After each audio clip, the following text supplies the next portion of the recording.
Love is not control. Now, underneath of control, you can substitute any word that feels like something you've been experiencing lately. Manipulation, convincing, coercing, um, any form of an attempt to make you think, feel, or behave a certain way. Any of those things are not love. And today, I aim to unpack this concept that love is not control so that you can free yourself from the idea that you have to control all of it. And who is this for today? It's for people that are in relationships where control is a factor.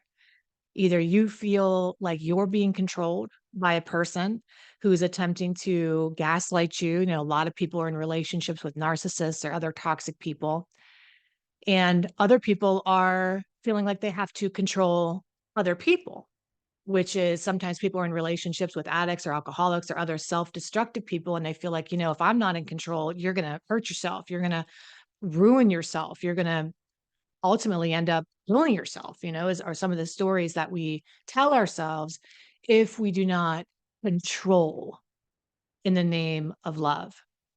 But the truth is that love at its purest form doesn't control anything at all. Now, I know that might be really hard to believe, especially for those of us that grew up in environments where we learned that God is love and God is in control. And when you put those two things together, it's like, well, if God is love and God is in control, then God must control my life. And now then you get into this other conversation like, well, what the hell does that mean? Because why then is God allowing all these bad things to happen? If God is in control, why am I going through what I'm going through? If God is in control, why would God choose this for me? Why would I be put in this situation? And so we conflate a lot of things and get very confused. And then we end up thinking that love includes punishment, love includes pain, love includes control, love includes all these different things that make us miserable in the end of the day. Believing that love is control makes us anxious, feeling like we have to keep all the balls juggling in the air all the time. It makes us confused. Why would uh if God's in control, why would I be tortured the way I'm being tortured? If if love is control, why is this so hard to explain? It just is.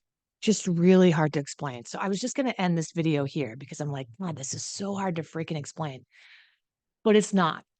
Let me explain it in a way that maybe we can take a step back, including myself, and explain this in a way that is through a story. Let's imagine a little boy named Timmy. Why Timmy? Because all boys named Timmy are innocent, right? As soon as I say little Timmy, you're like, oh, little Timmy. Okay. So let's imagine there's a boy named Timmy and he's in fourth grade. He's 10 years old. And he is so excited because on this particular day, he's been waiting so long to get into this art class. And this art teacher and this art class, and Timmy's an artist. He has a heart for art. He draws up in his room and he makes these fantastic, amazing works of art, and it's unbelievable. And and so he can't wait. And he gets into art class, and all of a sudden he sits down and he sees all these markers around everywhere. And there's a big bag of markers. And he's like, oh, this is exciting. And there's some blank paper. And he thinks, wow, we're going to create some cool stuff today. So the teacher comes over and she says, well, good morning, everybody. I'm really glad you're here today. Today, you are going to learn how to draw a tree. Now, Timmy starts to go nuts in his spirit because he's like, oh my God, I love drawing trees. I always end up looking at the trees and admiring the trees and all the different types of trees. Tim's a little bit of a tree freak. He's a tree nut. He's a tree hugger even in his soul. He's like, wow, trees are great. So the teacher goes, okay, everybody, I'm going to show you my tree first, and then you guys are going to draw your trees and you're going to come up one at a time and you're going to show the class your tree. Okay, great. Timmy's like, oh my God, I got this on lock. Wait till everybody sees my tree. They're going to go bananas. They're going to go nuts. So he's super excited. So he sits down and he starts drawing his tree, you know, and he's like taking his time and he's like, ooh, he's dipping in all the colors. And he's making us his tree and he's super excited and he cannot wait till it's his turn. Now the thing is like he's got to wait though because there's a lot of other kids in the class and everybody's hand goes up. I guess everybody wanted to share their tree. And first Sally comes up and she shares her tree and she marches up to the front of the class and the teacher says, "This is her picture of the tree," right? So the teacher says, "This is what we're going to draw today, the tree." So Sally comes up and she shows the teacher her tree. And the teacher goes, "Oh my gosh, Sally, that looks exactly like the tree that I drew and showed you guys. That is an A plus. Wow, you get an A plus. You did such a great job. I really love your attention to the directions and the detail." All right, great. Sally sits down. Timmy's sitting there. He's looking at his painting and he's drawing and he's like, "Oh, he's getting a little nervous." He's like, "Well, that doesn't really look like mine, but surely we're free to draw our own kind of trees." Next up is Samantha. Sammy comes up. She comes up in the class and she shows the teacher her tree. And her tree looks exactly the same as the other trees. And the teacher is so proud and she gives her an A plus. And then Timmy's sitting there. He's like, "Oh shit, man." He curses. Even though he's only 10, he uses swear words. Trust me, they do. And but he's like, "You know what? My tree is amazing. I'm going to go up there and show my tree." So he comes up in front of the class and he shows his tree. Now his tree doesn't look like anybody else's tree. His tree's got blue roots. It's got orange leaves with purple lining. It's got some flowers in there. It's got some pink branches in there. It's got all kinds of stuff. So he gets up and shows it. And the teacher looks over at Timmy. I keep calling him Johnny, Timmy, whatever. Looks over at him and goes, "No, that, that doesn't look like this tree. That doesn't look like Susie's tree. That doesn't look like Sammy's tree. What is this? This is not a tree. This is not a tree. Go back and draw it again. This is an S.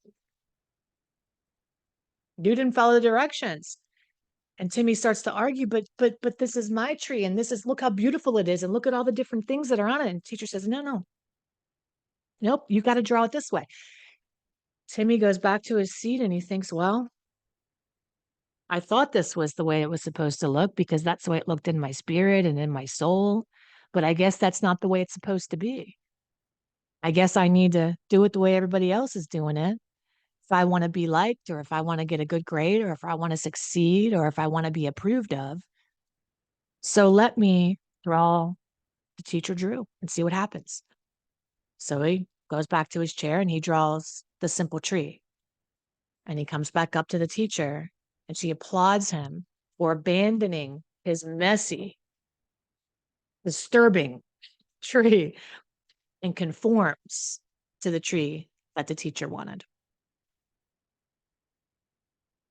Now, when Johnny sits back down, even though he got an A plus, he still doesn't feel fulfilled. He still feels a little confused. He still feels a little like he had self-betrayal. Like, why would I did that, but I didn't want to do that, even though it got a good grade. And that's such is true with love. Such is true with having your own ideas and concepts about what love is and an intuition in your soul and in your spirit of how love feels. And love probably feels a lot more like this tree that Timmy drew. It feels free and expressive and open and individual and a sense of its own self. It's not like anything else. It's different. It's its own expression. It's its own individual expression. And that's what love feels like. But what we're taught is if you want to be loved, then you have to control how you see things and what you're and how your mind and what is inside of you. And you have to do it like your teacher does it. And some of us had great teachers. Some of us had teachers that taught us this concept that said, "No, do your own art. It's free." I'm not talking to those people. I'm not talking to the people that grew up in environments where teachers fanned their creative flames and taught them that individuality is the way and taught them that their individual expression and love is in their heart and to let it out. I'm talking about the teachers that taught an old way of love maybe wasn't the best expression of it. Maybe that's you. My dogs are going crazy in the background, wanting out. Thank God somebody's there. So ultimately, what I'm saying to you is that when you're tempted to be in this mindset, that is, you need to do it the way that I want you to do it. You need to think the way that I think. You need to be the way that I am. You need to feel how I want you to feel. You need to behave how I want you to behave. I want you to remember that love doesn't behave that way. Love allows. Love allows the messy, love allows the individual expression, love allows, even if you think it's an eyesore, even if and there are a lot of people who would say, well, that's not very beautiful to me. This tree is not very beautiful to me, this individual expression. And the point is, love allows it, but gives you free will to decide which one you prefer. Love allows options. Love allows choices. Love doesn't convince or coerce or dominate or rule or even reign. Love allows. Love invites people to think for themselves and feel for themselves. This can be a scary concept because you could think, well, I don't like what they choose. I don't even like Timmy's tree. I think Timmy's tree sucks. I don't like what he drew at all. Well, guess what? You don't have to sit under Timmy's tree. Timmy drew his tree, and anybody that wants to sit under his tree can sit under his tree. But the teacher has this tree too. And if you prefer this tree, then go sit under this tree. But don't try to make this tree into this tree. Don't try to make this tree become this tree. They're not the same thing. They're individual expressions. If you want to find love, find your tree.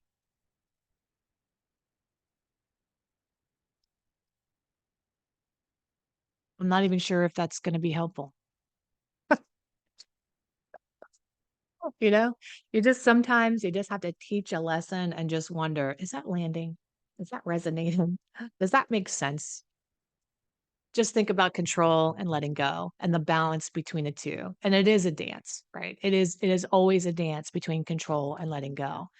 But I know that if you're over here trying to make this tree happen and you don't even like this tree, you'd rather be this tree than freedom of expression is what's called for. And choose your trees wisely. Choose the tree you sit under wisely. Choose your teacher wisely.